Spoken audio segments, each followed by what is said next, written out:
பாவம், அவர் அனுபவமே இல்லாதவர். முதல்ல வீட்டுல இருந்து வெளியே வரணும். திரிஷா விட்டு இருந்து மேல வெளியே வந்தா தான் முதல்ல எல்லாமே நடக்க முடியும். இவர் அதாவது குடும்பத்தோட நல்ல உறவு வைக்கணும், நல்ல தலைவர்கள் வழி நடத்தின இயக்கத்தை நல்ல முறையில் சொல்லணும். முதல்ல இதுல இருந்து வெளியே வரணும். முதல்ல வீட்டுல இருந்து வெளியே வந்தாலும். திரு நயினார் நாகேந்திரன் அவர்கள் போன்ற ஒரு கேவலமான நபர்கள் இது மாதிரி ஒரு கட்சி தலைமை பொறுப்பில் உட்கார்ந்து கொண்டு ஒரு பொது வழியில் ஒரு நாகரிகம் இல்லாமல் என்ன பேசுவது என்று தெரியாமல் பேசிக் கொண்டிருக்கிறார். அவர்கள் அனைவரும் ஜெயிக்கப் போவதில்லை. அவர்களை மக்கள் புறக்கணித்து விட்டார்கள். அவர்கள் எந்த இடத்திலும் ஒரு ஓட்டு கூட வாங்கப் போவதில்லை.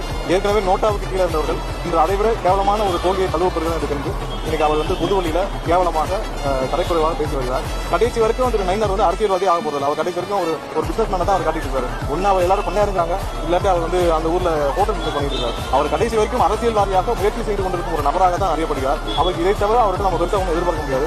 அவருக்கு எந்தவித நோக்கமும் கிடையாது, ஒரு அரசியல் நோக்கமும் கிடையாது. ஒரு ஆட்சிக்கு ஏதாவது மக்களுக்கு செய்யணும் கிடையாது. மக்களுக்கு கணக்கு இல்லாத ஒரு பர்சன் நயினார் நாகேந்திரன். அவரை போன்ற நபர்கள் இது மாதிரியான தரக்குறைவான பேச்சுக்களை குறைத்துக் கொள்ள வேண்டும். இந்த தேர்தலில் அவர் கண்டிப்பாக படுதோல்வி அடைவார் என்பது என்ற மாற்றம். ஐயோ, பேசாம தூங்கி இருக்கலாம், நானே வந்து மாட்டிக்கிட்டனே.